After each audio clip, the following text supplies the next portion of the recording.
오늘 2023년 1월 들어서 두 번째 주일이죠.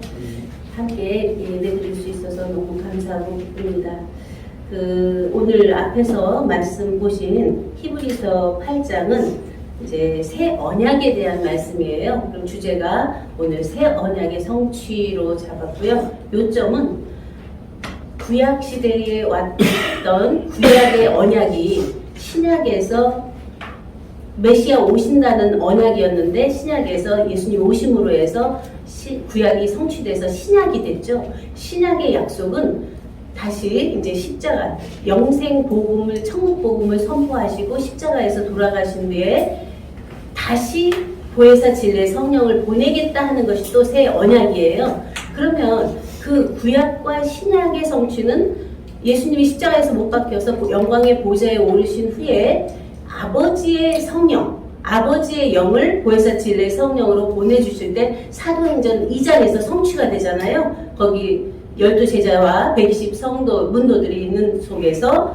그 성령을 받고 후련히 변화되는 역사가 일어난 것이 바로 영약의 성취죠. 그러면 영약의 성취가 이제 영적으로 나아진 이제 그러한 생명인데 그 안에서 다시 내가 속히 오리라 하고 계시록 마지막에 또 약속을 하시거든요. 그러면 영적으로 난 그 안에서 완성이었다면 다시 오겠다 하는 말씀을 안 하시겠죠. 그 새로운 새 언약이 바로 내가 다시 오겠다 하는 말씀인데 그 자체가 바로 생명으로 낳는 시대를 말씀하십니다. 그러면 영적으로 거듭난 자와 생명으로 난 자의 구분을 어떻게 할 수 있나? 영적으로는 들어서 알고 보아서 알고 깨달음이 계시가 이제 자기 안에 와져서 이거는 어떻고 구약시대는 어떻고 신약시대는 어떻고 분별해 갈 수 있는 그런 영적이라면 생명으로 난 자는 전혀 다른 거죠. 우리가 이제 많은 예를 들어서 연애편지로 아이를 낳을 수 있냐 아니면 만나서 낳을 수 있냐 이렇게 계속 질문을 했는데 생명과 생명이 만나져야 생명을 낳는 것처럼 하나님의 생명의 바탕, 영적인 안에 생명의 바탕이 있어서 본 하나님 자체의 생명과 한 몸이 됐을 때 새 생명을 낳는 그것이 바로 재림의 오늘날 우리들 각자 안에서 생명이 낳는 것을 말씀하십니다. 이것이 바로 생약의 생명의 약속의 성취죠.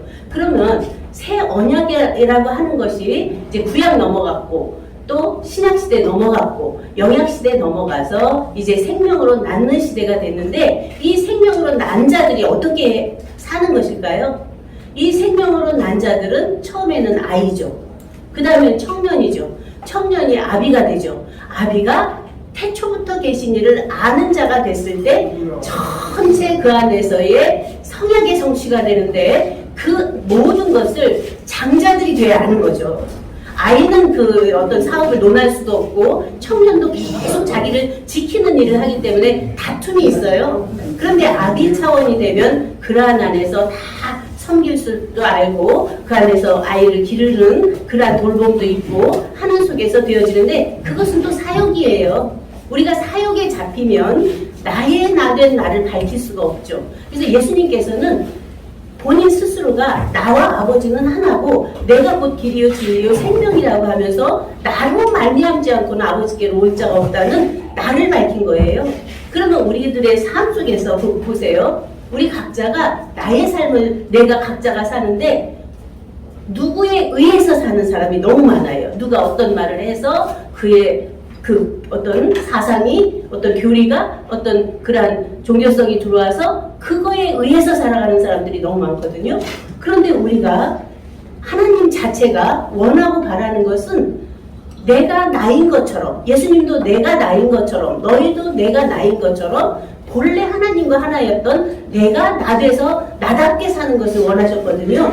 이제 그러한 속에서 우리는 이 자체를 어떻게 그 언약 속에 있는 그 자체를 밝혀갈 수 있나. 그것이 하나의 원리로 진리로 도리로 법리로 다 밝혀질 때 자기 안에서 믿음이 되어지죠. 그것이 그냥 맹신적인 어떤 이럴 것이다 저럴 것이다 하는 아르마리가 아니라 실제로 내 안에서 난 생명이 있기 때문에 내가 어머니가 되고 아버지가 되는 것처럼 내가 낳기 때문에 내 아버지가 있고 어머니가 있는 것처럼 이렇게 실증적 증거가 우리들 각자 안에서 나와져야 바로 새 언약에 성취된 새 생명 가운데 행하는 우리들의 삶이 되리라고 봅니다. 네. 그래서 이러한 모든 것을 성경에서는 모세를 세워서 처음에 계명의 율법을 주셨어요. 계명의 율법은 하라 하지 마라 하지 마라 하라가 계속 반복되는 속에서 육체로는 지킬 수 없다는 죄를 알게 하는 법일 뿐이에요. 율법은. 그래서 모세로 말미암아 주신 것이요라고 요한복음 1장 17절에 말씀하시잖아요.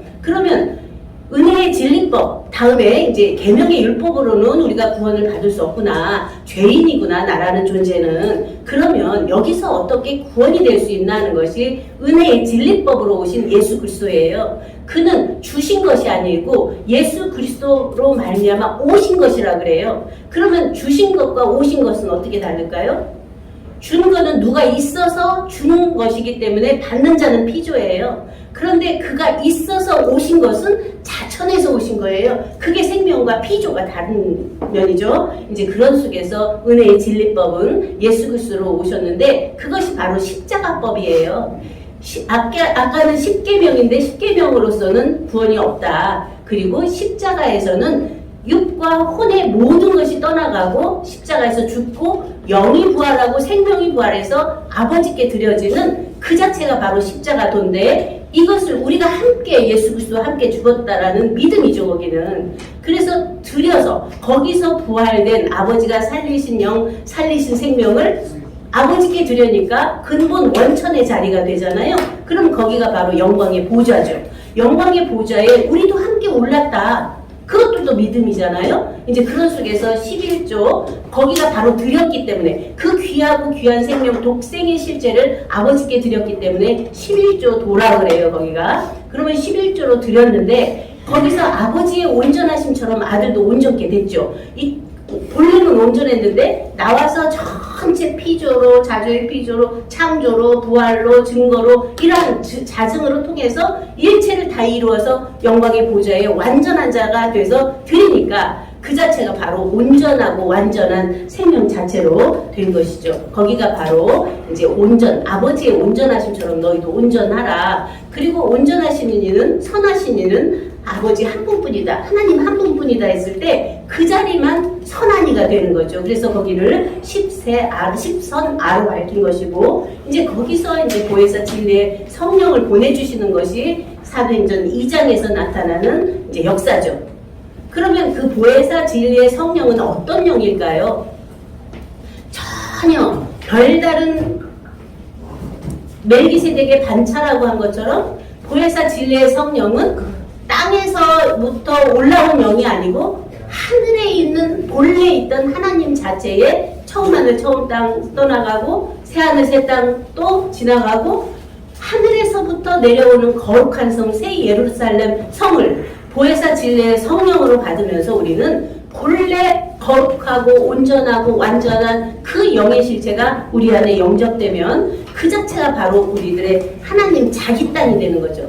자기 백성이 되는 거죠. 그리고 자기 밭이 되는 거죠. 그 안에 하나님 자체 생명을 받아들여서 새 생명으로 낳는 것이 바로 십세아로서의 우리들 각자가 그러한 새 언약이 모두 성취된 오늘날의 새 생명, 새 사람, 새 생활의 삶이죠. 이제 그것을 바로 우리는 생명 주체, 성령 정체, 영생 실체로 전체로 그 자체를 집약했는데 생명이 바로 하나님 자체 생명이기 때문에 그 안에는 개체 생명이 아니라 개체이면서 전체고 전체이면서 개체인 온전한 자체 생명을 말해요. 그 생명의 주체성이 온전하게 쓰면 그 안에 성령의 정체성은 내 정신, 내 마음, 내 성품이 거룩한 하나님의 영과 신의 성품화 되는 것을 성령의 정체성으로 밝힌 것이고 이제 영생의 실체는 우리가 이제 과학에서 보면 원자가 이제 지금 밝히고 있는 내용들이 양자 물리학을 많이 밝히고 있는데 원자라고 하는 원자에 이러한 물체도 다 원자로 되어진 거고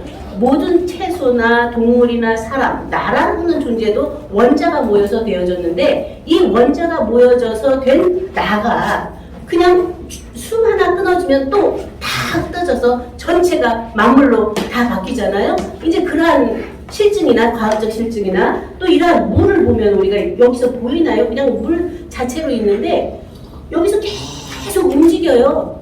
그래서 서로 원자는 가까워지면 밀어내는 증상이 있고 현상이 있고 가까워지면 또 밀어지고 밀어냈으면 또 붙는 이제 그러한 역할이 되어지는데 계속 그러면서 어느 게 하나 뛰어올라서 지금 기체화돼서 날아가는 거 여러분 안에 보입니까? 기체화됐는데 여기서 잡아당기는 힘이 있어서 또 떨어지는 것도 보입니까? 보이진 않지만 이렇게 모든 원리가 진리가 도리가 법리가 되어 있는 거죠. 이 자체가 바로 여기서 열을 가하면 어떻게 돼요? 원자가 원자끼리 흩어져서 그 안에서 그냥 딱 기화돼 버려서 승화돼 버리는 거잖아요. 그런데 이 차갑게 하면 어떻게 돼요? 그것들이 알알이 붙어서 고체화돼서 그냥 얼음 덩어리가 되잖아요. 그런 속에서 우리는 자연을 보면서도 하나님 자체의 행하심을 보는 거죠. 우리 안에 뜨거운 정말 안에 그 열정이나 어떤 하나님 자체의 생명의 피에 그 뜨거움이 있으면 모든 것을 초월할 수 있는 그러한 능력이 있는데 우리 마음이 냉랭해지고 모든 것에서 차가워지면 계속 고착화되어져요, 자기가. 그러면 죽음이 되잖아요, 몸도. 그러면 몸이 차가워질 때 몸이 고착화돼서 사망으로 이르는데 우리들의 영적 생명도 마찬가지인 거예요. 이렇게 자기 안에 하나님 자체의 생명사랑으로 뜨거워지면 그 자체가 초월 초명주가 돼서 하나님 자체로 무한히 내신 창조, 물 그런가 하면 무한히 내고 계신 진리, 원리, 도리, 법리의 세계 그런가 하면 생명으로 낳고 하고 계신 그 창조주, 자조주, 자체주를 보면서 이 모든 것을 하게 하고 있는 이가 누구예요?